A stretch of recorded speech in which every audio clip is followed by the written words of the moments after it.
everybody. Welcome to Pharmaceutical Soccer. So happy to be here with you on this playoff loss Monday that we are currently on. Folks, I know we have a schedule, we have a rundown, we have a match to talk about, but there is something urgent that we need to bring up. I know it's not in our rundown. I do know that it's something urgent that we do need to talk about. Valair and Clay Trainum, well, not, it's two separate people. Valair Shabilla and Clay Trainum have no faith in me. Have zero faith in me. And it was shown last week when they decided to put me down into the dirt to say that I would not listen to the show so I could not celebrate my props bet victory. We could have had a nice show. That means you didn't win, because if you brought it up, you disqualified yourself. We had to bring it up, and so you clearly didn't listen. So sorry, Steven, You did not win prop bets. You didn't finish that the was episode in the show.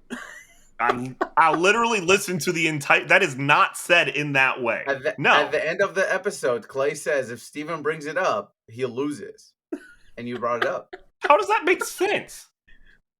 That's well, live, you would have known. You didn't make it. What can you do?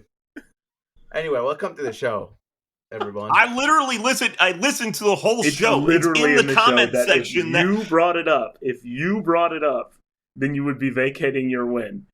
We had to bring it up. I thought if I didn't, you brought it up, it said if I didn't bring it up. So congrats, Steven. I thought it would be if I didn't bring it up, I'd be vacating my win. No, I will say this. The rules are very loose here, and I will say another thing. No one cares. This is like talking about fantasy football. Let's move on. Hey, Valair, does a 2 out of 3 ruling, because it was you and me, does that count on this show? Because I feel like it's established that a 2 out of 3 ruling does count, as it is called pharmaceutical soccer. Yeah, I think for this year we just do an incomplete and just move on. How was your weekend, Valair? Did you have a good weekend? Yeah, it was good. Arsenal won. It was beautiful. 1-0 with a set piece goal, and we didn't concede a single shot for like 18 hours of playtime or something. Haters are in shambles. It's a good time. It's a good time to be an Arsenal fan. You know, what can I say? And yeah, just good weekend all around. I got to see a friend. I went to a Preds game. It's been so long since I've been to a Preds game. It was actually pretty crazy. It was a 3-3 tie, and Preds won in penalties. But it took like 9, not kicks. What do they call them? Shots. 9 penalties. What do they call them? We know Valaire's been covering soccer for too long when he doesn't know what happens in a hockey game anymore. It was really fun, though. It was like the odd, fun Preds game to go to, and I'm glad I was able to go to it. So I had a good time there. It was good. Clay, what about you? I was on wedding duty once again this weekend. So Friday was not great. Dodgers lost the World Series game. Obviously, Nashville lost. But Saturday was wonderful. The Hoosiers beat another conference team by 50, which was great. And then, Dodgers won. Hard to complain too much. It was a good weekend. Basketball season started, so I worked some basketball yesterday and watched MTSU beat Fisk by like 60. I was actually in Toronto on Friday night. Obviously didn't go to the game in Toronto, but it's pretty awesome to be in that World Series, just kind of atmosphere. Like tickets for like the cheapest ticket was like $700 just to get into the stadium, which is wild. But Toronto was an extremely fun city. Shout out to One-Eyed Jack and the Toronto Blues. Got to hang out with those folks as well. It was a good weekend. I did do one thing though on Friday night. Instead of hanging out in Toronto with the people, with the atmosphere, with the everything, I decided to stay in my hotel room Friday night and watch Nashville Soccer Club in the MLS playoffs. Yeah, that happened. I think pretty much, well, actually my prediction was almost exactly full on. I did get the score right. I didn't get the scorer right, so there's that. I also said Miami would have late goals. They didn't. They had early goals, kind of early goals. They did have late goals. But yeah, I think it really took a lot of Look, the last game, the decision day game, took a lot of momentum out of Nashville. I thought, and then looking into this game, it whatever was left, I think has been sucked out. And I don't mean it in a bad way. I just feel like, and I don't think the players are saying that. I don't think the coaches are saying that. But I've talked to, I don't know, so many Nashville fans, media, whatever, and the vibes are just not there. I mean, there's zero belief from external outside of Nashville SC maybe group that Nashville can do anything in this series. And they've been outscored 8-3 in 2 games and actually just have no sort of answers to anything Miami's posing to them in attack. So not a great situation, I would say.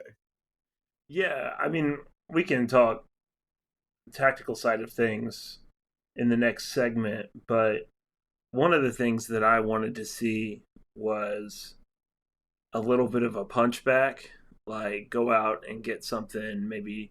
And to be fair, there was an element of that before Miami scored, but like it just felt sort of defeatist, honestly, the way things were set up. We try to change tactics, try to do all this stuff, and I understand it kind of on the surface, but it was just like, oh man, I don't know that this is gonna work from the second the game started. And so there were some opportunities there, so I don't want to discount that, but like I felt pretty uncomfortable right from the jump, and I don't necessarily think that I want to be clear. I don't think that the series is necessarily over. Like I think that there are plenty of opportunities for Nashville to get back into it. I mean, this is a Miami team that has some very strange results over the course of the season, with and without Messi on the field, and so I don't think that it's necessarily guaranteed that Nashville's last game of the season will be Saturday.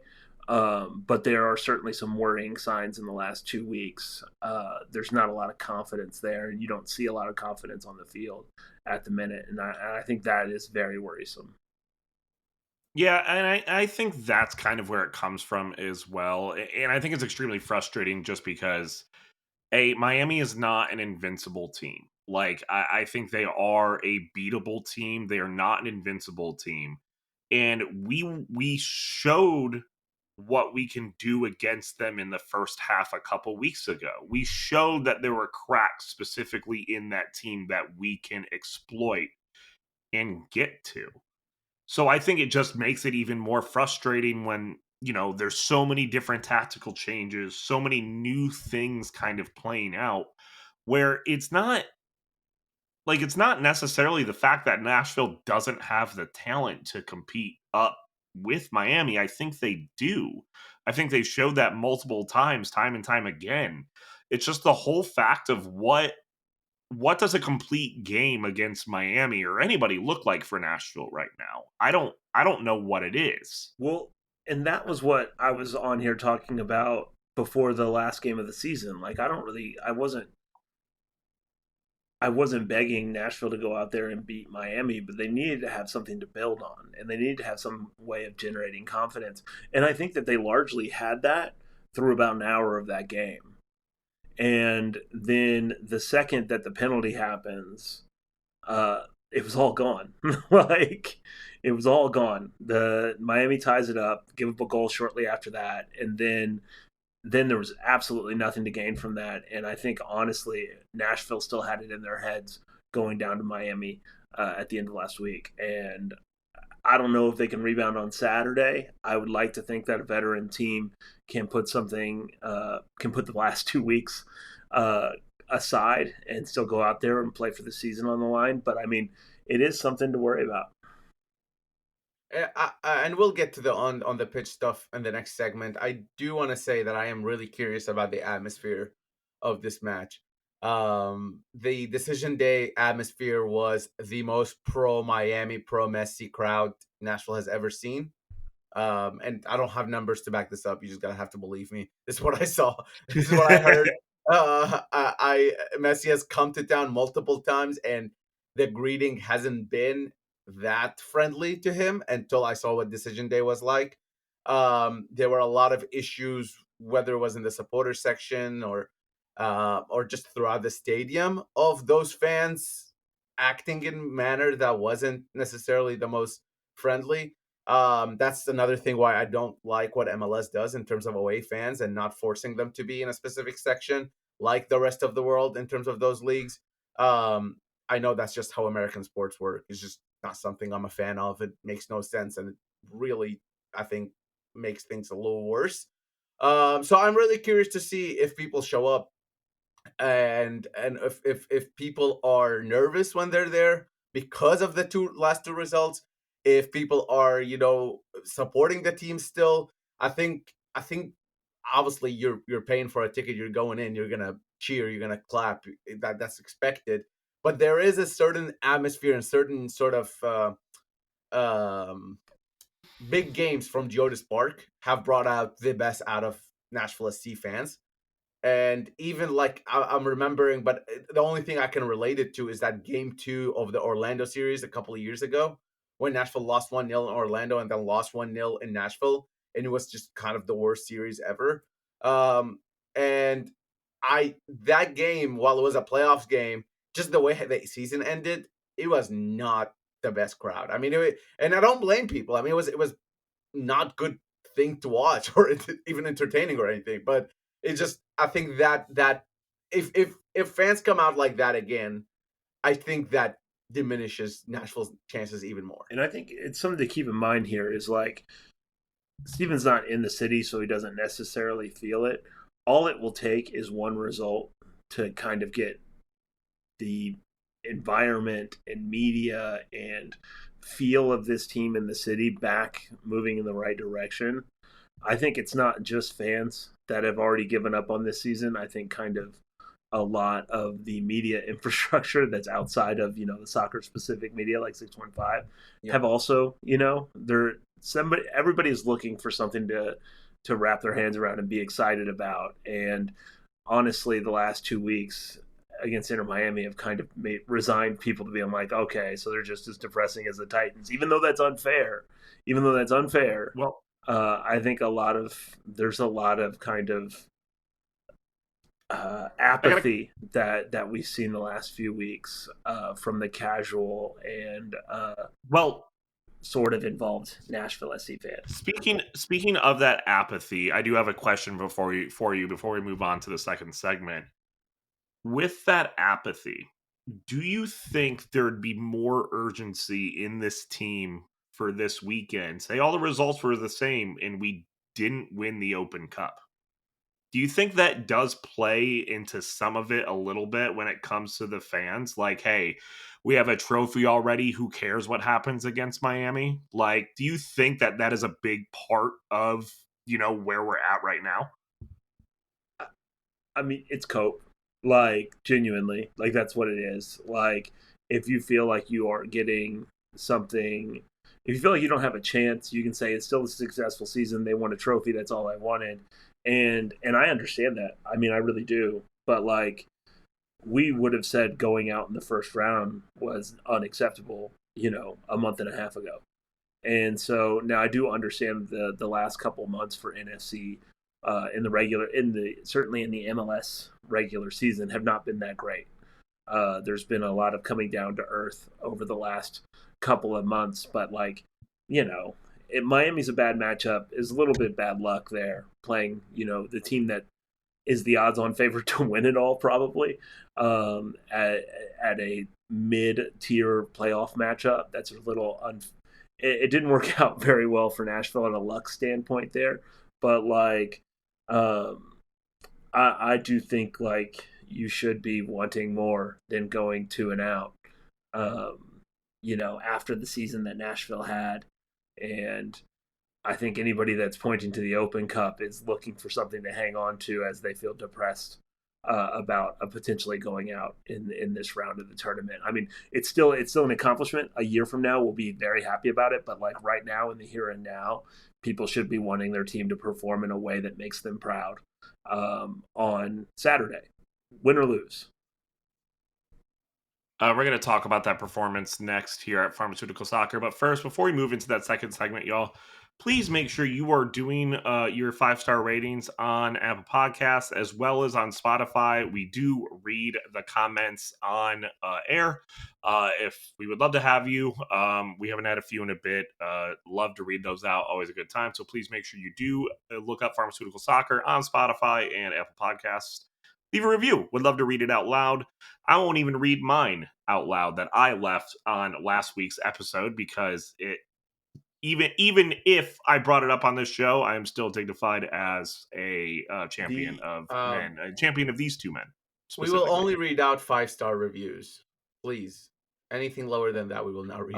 just on the So Spotify. you can say I hate the show and give us 5 stars, and we'll read that out. Um, Also, But give us a just so you do know, I did listen to the show as well. By the way, Clay, you're absolutely bringing up semantics. Joel absolutely no, wins that the bet reason and takes it. if you remember at the end there, I said I didn't disagree with that.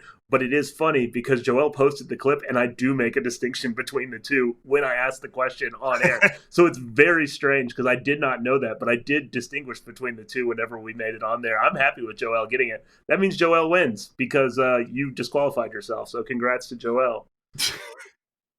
We'll be back in the next segment to talk more about the specifics of the match, as well as talk about some other playoff action that happened over the weekend. We'll do that next, right here on Pharmaceutical Soccer.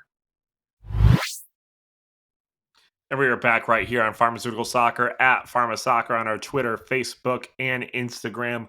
Who cares if there's only one more possible match for the rest of the season, though? Even through the offseason, even through everything, please make sure you are checking out 615soccer.com. We're going to be covering this team year through year. We're always doing that.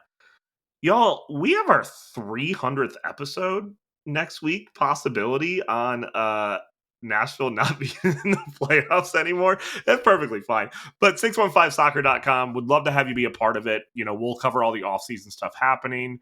We cover all of that. Also, please make sure you check out pharmasoccer.com for all of the merch. We got cool merch, fun stuff there, so please make sure you check that out. Also, go check out the most recent on air with Valaire with Taylor Washington, which is a really good listen. But the best part of it is the plugs at the end when he plugs me, Valaire, Ben, and extremely not Steven. That's the best part of it, I think, in the entire on air with Valaire interview with Taylor Washington. It's fine. Everything's fine. It was a great interview. I was extremely sick, and had I was That's so the sick. blame. I was literally so sick and had, I kid you not, maybe 3.5 hours of sleep, and was on a plane until 2:30 in the morning the night before, and did my prep while on the plane. Like, I bought the Wi-Fi and everything, and I don't remember anything I typed, but I still printed out the cards. And when I got there, I was reading them off, and I swear I blacked out for the whole interview. Like, I had no idea what happened. And then Joelle was like, dude, you did so good there. And then, like, the other people there, they were like, yeah, that was really good. And I was like, I'm glad because I have no clue what I said. It's just, I went into like completely different mode. But it worked out. When I worked at Lamar down in Texas, I had like a lot of Saturdays. I'd have to write like 6 or 7 game stories, like, for tennis or track or baseball or whatever it may be. And our distance team was really good, but they always ran on the West Coast, and distance races are always late. So I would get my distance results at like midnight. And so I'm writing a story at 1 or 2 in the morning. And a lot of times I would post it, and then I'd wake up in the morning and like proof it, and like go through and make any fixes. I woke up to a text at 6 a.m. from the track coach talking about how good my track write-up was. And I fell asleep writing it. Like, genuinely. I don't know anything I said. And I was like, I got to get that combination together again. Speaking of falling asleep, Nashville SC loses to Miami on the road 3-1 with 1 goal by Hani Mukhtar. Nice little consolation. I don't want to talk about this game. I know we got to talk about kind of just I do. It's fine. We got to talk about the tactical changes that kind of came through. I have a question for the both of you to kind of start off from an overall perspective. Is this the worst match that we've seen BJ Callahan have as a manager? I would say yes, personally. I think he completely overthought the situation. I think he overcorrected things that didn't need to be corrected. He started a guy who has started only one MLS game beforehand. I mean, it was just it.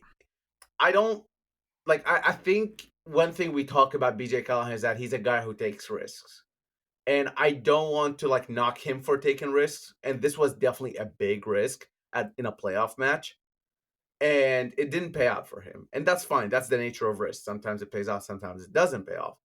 Because if it paid off and Nashville held Miami scoreless or something, then we would all be here praising him for what he did. So I think for me, when I look at it, it was a clear uh, out coaching job. I thought by Mascherano, who isn't the greatest coach to be honest. I mean, even Miami fans seem to be kind of unhappy with him.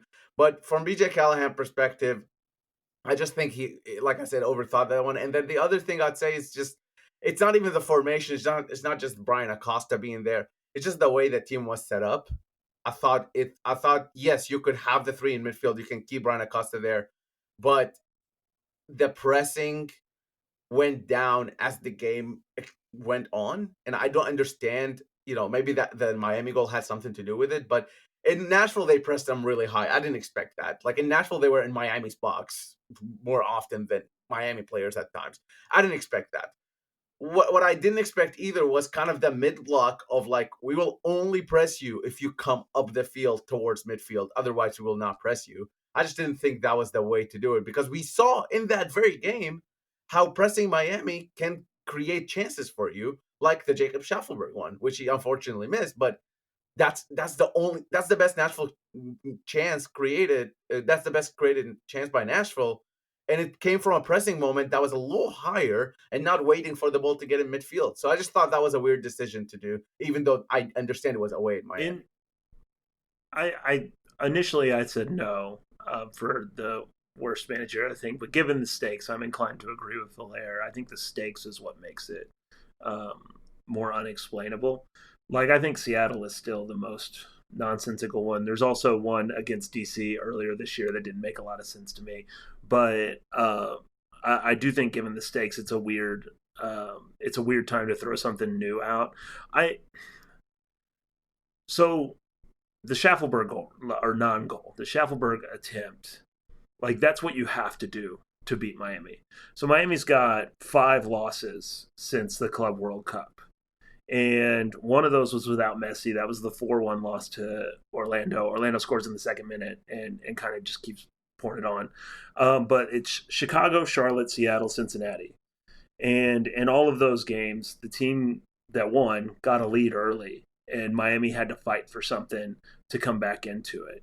And I think that that's what you have to do. I think like setting yourself up to like kind of counter and hope for that. I don't know that that's how you're going to beat this Miami team. I think that the game in Nashville 2 weeks ago, you would have seen a different result if Nashville, puts away a couple of those chances early. Like the Chicago game, they score in the 11th and the 31st. Charlotte, they score in the 34th and the 47th.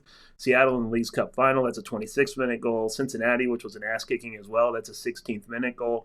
Miami knows how to play against teams that are set up defensively. That's what everyone does against Miami. If you put pressure on them, if you're making them have to come and chase something, there's going to be opportunities for you because, Nashville's got a little bit of speed. They can get in transition. If Miami gets caught out trying to get something, that's the one thing that I wanted to see. And to be fair to BJ, that almost happened. Like if Schaffelberg scores there, that's a completely different game state that they're put into. But honestly, with the defensive miscues that Nashville had in the game against Miami, some of those goals are really, really hard to write off as like the level of mistakes involved. Leaving Messi unmarked in an MLS game. What are we talking about? Like these are things that are unexplainable that you cannot make up for, no matter what you do. And I want to get into that. I want to get a little bit into the personal sort of issues that were happening. But before that, I do want to say that we came on this show last week, and I've been brought in as a guest to kind of talk Nashville on multiple shows throughout the week. And I kept saying, I don't see a way where you can sit back and defend Messi. No team has been able to do that in MLS and outside of MLS. You're going to expect to get a goal and maybe even two from Messi every game you play against him. That's just a fact at this point. So the only way to combat that is to do what Clay was saying. And we talked about this last week. BJ Callahan knows this. That's why he went in guns blazing in that first game, because he knew this. So to know all that and to see all that and to still choose to shape up the team the way he did, I just think that's a really big sort of mistake from him. But look, this is the stuff you learn experience wise, right? Like this is what his first ever playoff game. That was his first ever playoff game. And that's the stuff you learn. I mean, he's a young coach and he'll learn, and he's done so many great things throughout the season that people will forget about this in a year or two. Well, and that's where I thought it was interesting, and I have a couple of things. Well, one, I get it. Like, I'm fine with the risk in the idea of the risk, right? Like, it wasn't a bad idea that you needed to clog up the midfield a little bit more because they were absolutely running all over you in the midfield when they were in Nashville. Absolutely, completely understand that. Let's get Brian Acosta in there to clog that up. Cool. You go down in the first half. Obviously, it wasn't working out for you trying to push the ball up. There wasn't a change. There wasn't a change in formation, tactics, anything until like the 65th minute. Like, it's one of the things where what is when was the change going to happen? Like, what made BJ happy enough through that first 45 where then he's just like, you know what, let's see this for 20 more minutes. And I do also think that some of it goes to the players as well. We were there. We all listened to Eddie Tagstaff during the player interview saying, guess what? This is at like we're going to be coming in with a vengeance. We're going to be coming in ready to go, guns ablazing. It felt like the exact opposite of that on the pitch. Like, no, like, where are the fouls committed? Like, even if you're going to be doing that, where's the aggression? It just didn't seem like any of it was there. There were a lot of fouls, to be fair, and I have no idea how Miami got the first yellow because Nashville were, I mean, they were a lot closer to yellow. But to your point, Steven, what, like, I don't understand that was even more frustrating, I think, from a Nashville perspective towards the end of that game, like 60th minute on. What was the point of like not going for it fully? I didn't understand that. Like, why aren't you going for? Okay, you lost 4-1 instead of 3-1.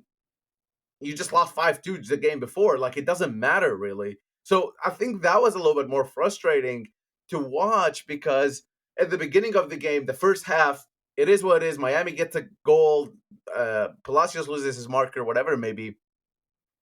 But then after that, you have to go for it. You have to be on the front foot. And I think Taylor Twellman was saying it on the broadcast as well. He was like, coming out in the second half, Nashville need to be pushing it on the front foot because they really need to get this goal. Otherwise, Miami's going to go and score another one, most likely now or in 10 minutes. So Nashville need to go do something. And that's exactly what happened. And it was one goal as well because of the fact that like you just have to tie. That's it. And then it goes to pens. That's it. Right. And the substitutions were another thing on BJ Callahan that I think I didn't mention. I talked about it in my player ratings, which we also rate the manager in that, if you didn't know. So go to 615 Soccer and read that. But it's it makes no sense for me that he had two substitutions and he switched for both fullbacks instead of putting in Tyler Boyd and Till Bunbury, who are both forwards.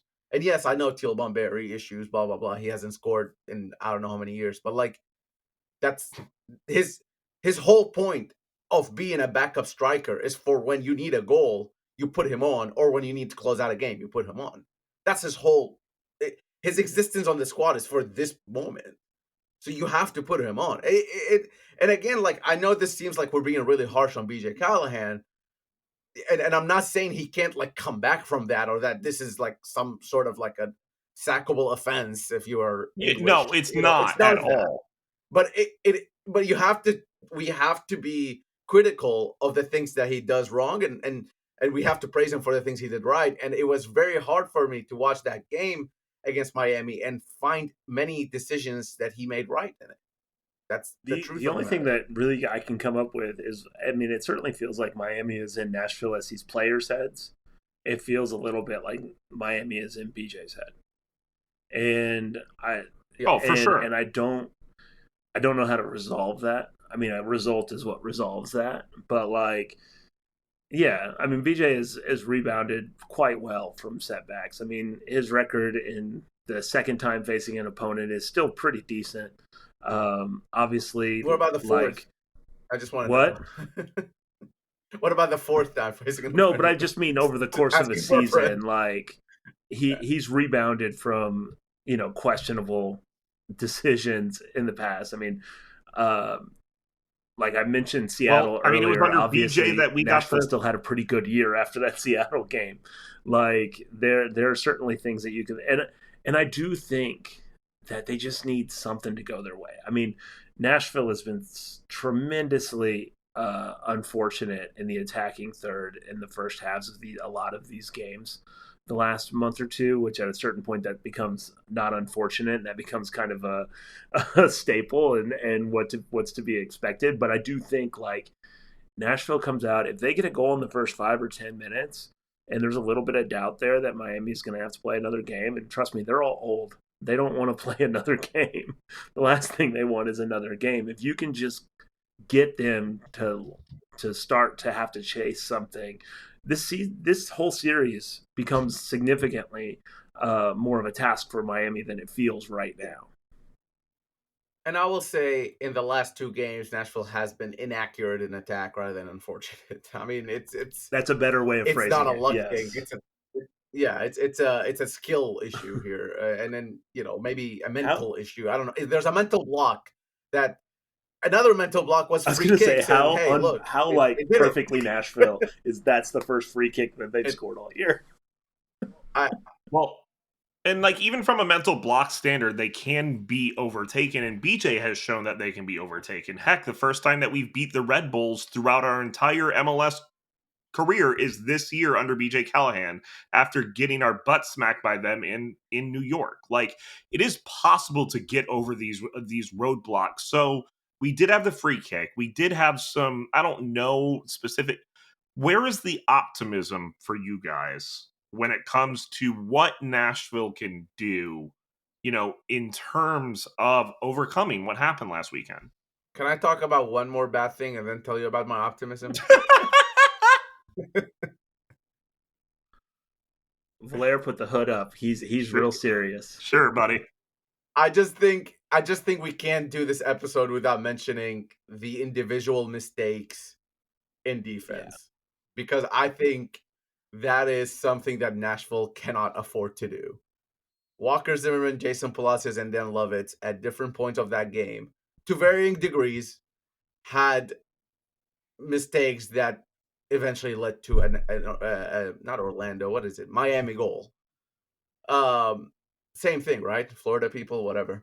Um, I think when you look at Walker Zimmerman and Dan Lovitz, those are two staples of Nashville's defense. Dan Lovitz has had, I want to say, a career year, so I don't think this is like a indicative of his But it's season. not completely out Walker of Zimmerman has character had a either. Like he had plenty of right, those right. moments last year, not necessarily this year. I think for Walker Zimmerman, it's an up and down year for him on a contract year. Very unfortunate for him to have to go through this. And for Jason Palacios, look, he's new to this team. He's new to this league. And I think for his first season, I couldn't have envisioned it going any better, to be honest, if you're looking at the season as a whole. But in that game, he struggled quite a bit. That first goal for Miami, I mean, that's just misjudgment from him. I thought he could have outstepped, like he could have outran Messi. He could have out physical Messi. That's not even the right way to say it, but you know what I mean. But like I thought he could get to him. He outs in for the offside trap, but Messi's running sideways. He's not even running forward. And this is Messi things, right? But really, he should have done better there. Dan Lovitz gives up the ball earlier in that goal. He should have done better there. Walker Zimmerman is running into Joe Willis. He should have done better there.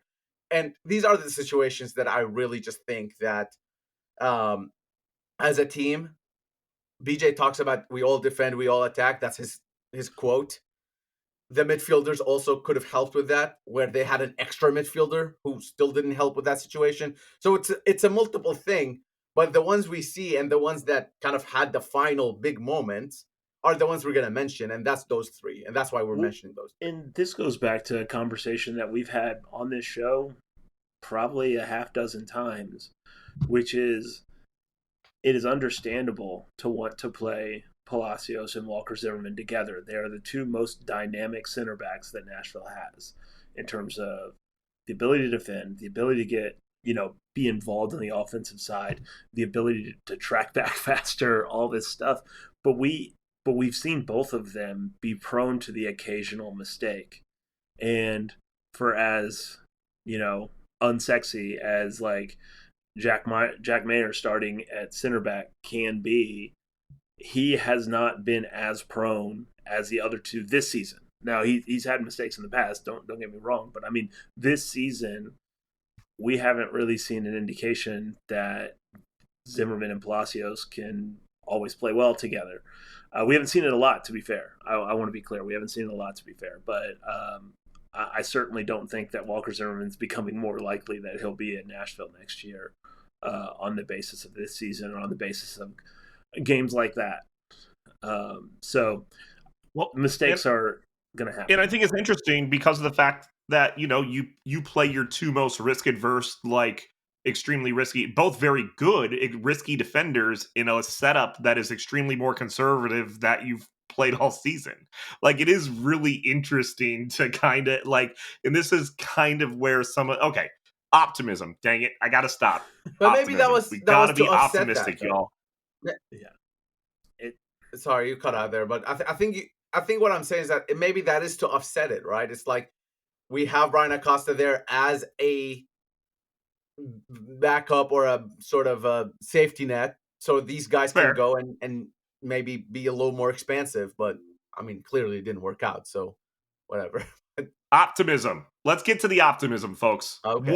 I have something. I have several things. Cool. How are we going to win on Saturday? I think what Nashville can take from this is that in 2 games against Miami, they created almost 4 XG and scored 3 actual goals and could have probably scored a million more. And I think that's the number one thing you take from this, because you're playing at home. You're going to be on the front foot. It's not going to be this 4-3-3 formation, which has never worked for Nashville. One more thing. The entire optimism season becomes a negative. Oh, I'm sorry. Blair, come on. I'll stop. He's like Bizarro me when things are bad. I just don't understand. Like, the entire season, it doesn't work. Why you choose to do it in the most important game of the season away from home? Anyway, I think what I'm saying is that Nashville, optimism, they can score goals against Miami. It has been proven in 2 games now. It's something that they are able to create to a really good degree and maybe not score all of them. They had really good moments in that game in attack where they could have scored 2 and 3, even in that game where they lost 3-1. And then obviously in the game they lost 5-2, that could have been 4 or 5 in all honesty. So I think that's the biggest thing to take away from these 2 games, is that it is possible to score against Miami. And hey, if Messi's going to score 4 goals every game, maybe Nashville can score 5 and win it. I will echo a lot of what Blair just said. I do think that there are little moments that you can point to. Obviously, their injuries at winger has led to Schaffenberg really nailing that spot down. So we haven't seen a lot of shuffling there. So hopefully, he can get one of these chances away early for Nashville. I do think it was a really big thing that Hani finally scored off a free kick after like a year and a half of not scoring free kicks, when he seemed to be a real threat from them basically from when he signed. And sometimes you just need to see that ball hit the back of the net to hopefully get something out of it. So I do think that there's reasons to be optimistic there, even if it was a free kick at the end of a 3-1 loss. And then I think the biggest point to look at is to not wear yourself down with the last 2 results against Miami. This Miami team is inconsistent. This Miami team is beatable. They've lost to teams that they shouldn't have lost to. They've given up weird results all year. And if you put yourself into getting a result in this game, like, and moving forward, forcing a game three, they got to go back to Miami. They're all a million years old. They're not trying to play more games in a year where they've already played more than basically than almost everybody. And they aren't like they certainly have kryptonite and knockout competition ever even with Messi over the years. So like I do think that there will be an opportunity. You just have to get the result first, and I think to get the result, you have to score early.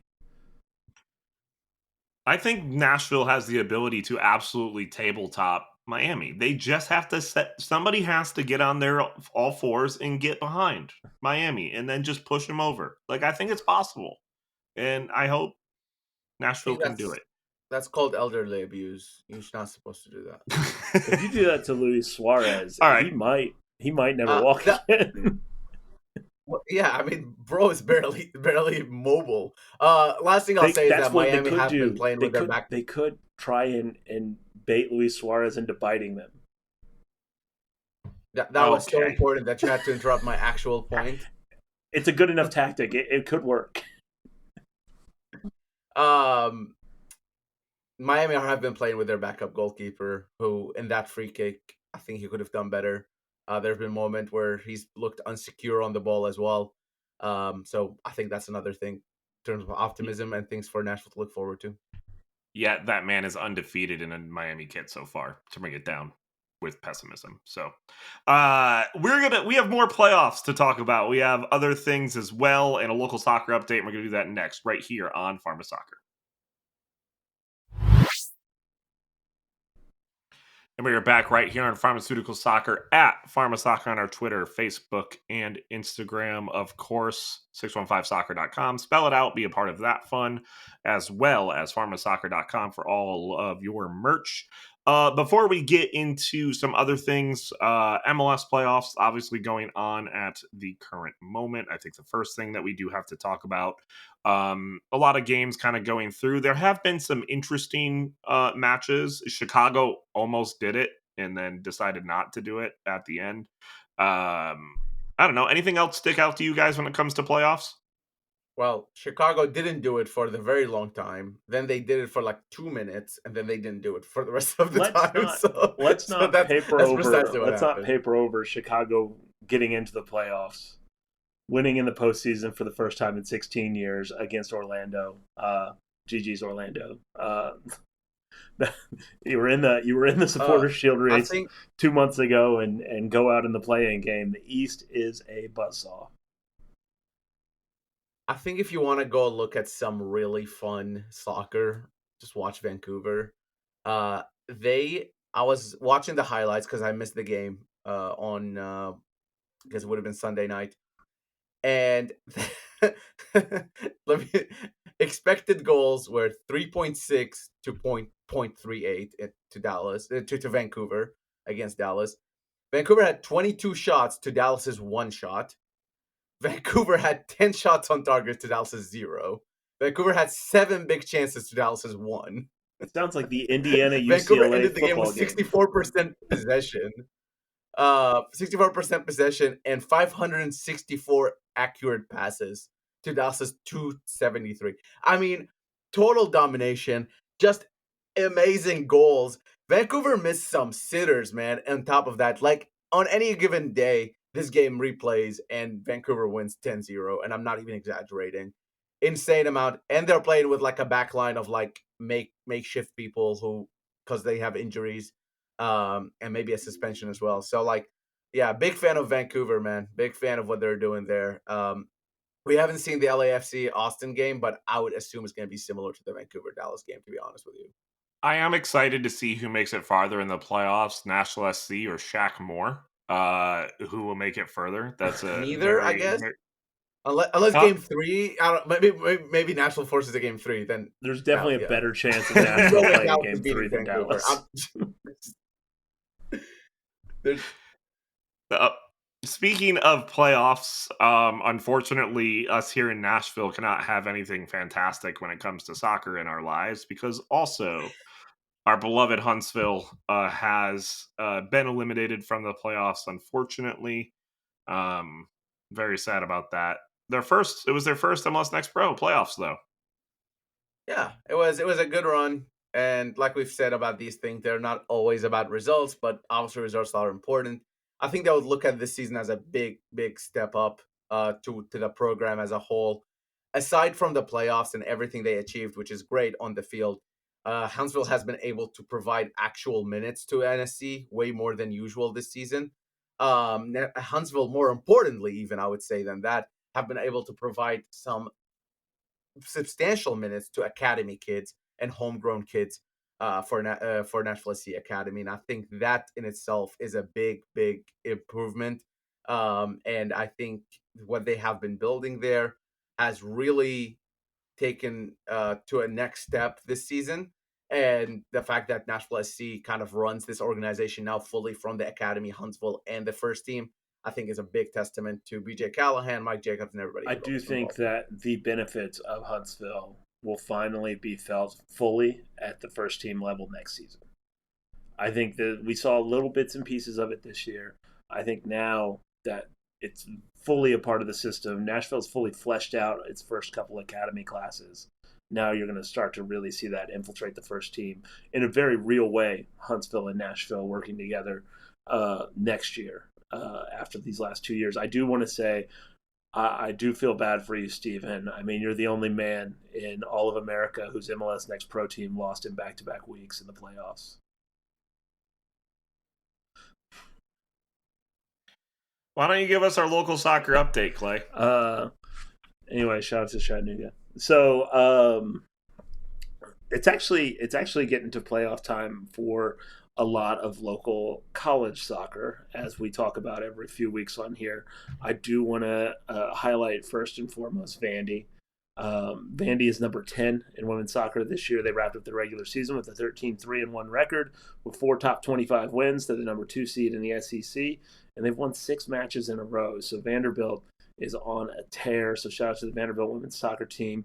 MTSU, the proud alma mater of one Valera Shabilla, they had their first 10-win season since 2018. And their best record since 2012. They're the 4 seed in CUSA, and the CUSA tournament will start next week. I'll start later this week, actually.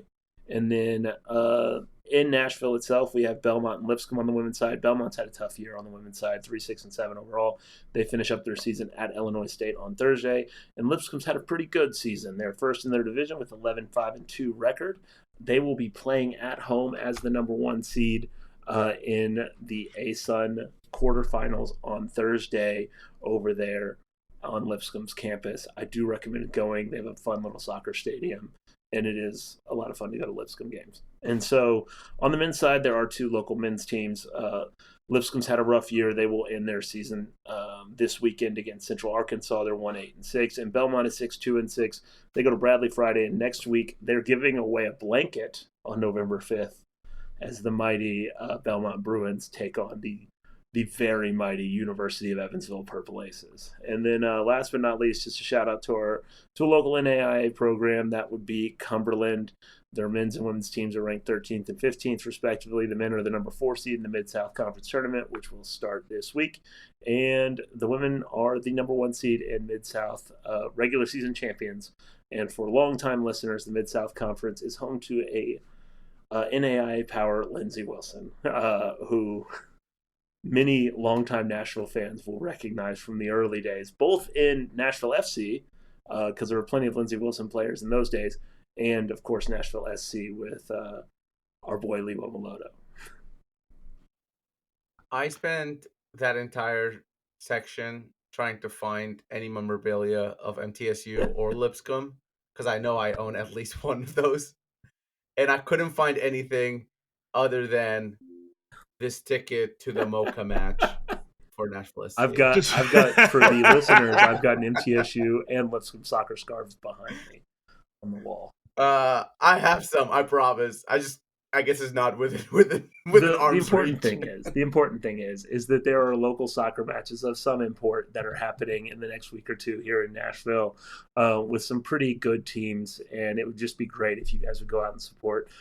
Mostly on the women's side, of course, but the men's side as well could use support. And hey, more soccer is better, and less soccer is worse.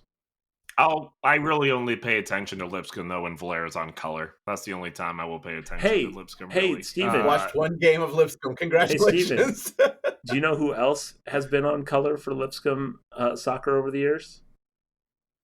Taylor Washington, who sat down with Valere for On Air with Valere last week, and you should go check that out at the YouTube channel Valere Shavilla.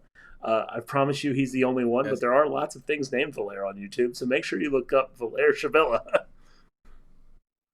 Yeah. Also, I mean, if you look up Taylor Washington, that works too. It will pop up. So, yeah. We play Miami again on Saturday. Yay. We don't need to do a preview. We know what to expect. Let's just get our plugs and predictions out of the way, y'all. Let's fuel some optimism here, y'all. We have our 300th episode as a show is next week. Are we going to be celebrating or not? Valere. Don't come at me. Go. You want optimism? Don't come here. Did you hear me at all? This whole episode? You're being negative. Put the hood back up. Grim Reaper. Oh yeah. Okay. Positive, Valere. Okay, this is the most positive I can be. It's gonna be a 3-3 draw. Go to penalty, and Miami wins in penalties. I'd rather lose 3-0. I would too. I'm sorry. That's just kind of what I have for you. That's my prediction. 3-3 draw. Miami wins in penalties. Sam Surridge, Hani Mukhtar, Jacob Schaffelberg. 1 goal each. Clay. I am going to be more positive. I think we're coming back for episode 300, Pharma 300. Getting way too excited about Get Match 3. You know, it's a run of threes. So, you know, it does line up well in that regard. So I'm going to say it's a 2-0 or 2-1 win for Nashville. And because I'm going to say Sam Surridge is one of the goal scorers, he doesn't score very many times where he just scores one. So he's going to score both. And he'll score both in the first half. And then it will be extremely nervy the rest of the match. But I'm going to go 2-1 win for Nashville. And you can follow me at Clay LaSoul on Instagram and Twitter. You can also follow Kickin' It 615, Nashville Soccer Archive. And also, before I forget, there's a pretty good piece on 615 Soccer literally right now. It just went up from Ben Wright, kind of cataloging the cavalcade of mistakes that were made in that Miami match from last week. I do think it's very interesting to read up on as you get ready to watch the game this week. Ladies and gentlemen, 6-0 for Nashville SC. You heard it here first. Beating Miami at home to force a game 3. Hat tricks both from Hani Mukhtar and Sam Surridge. Y'all, you think you've seen Nashville come back with a vengeance? You haven't seen anything yet until Saturday. This is why he didn't listen to at the PH Stephen HD on all my social medias. Completely ridiculous at the end. Honestly, it sounds normal. Thank you so much for listening to the show. Again, we appreciate it. Win or lose, we will be back next week to talk about it. Looking forward to being here. Thank you all so much for listening. We will see you next week.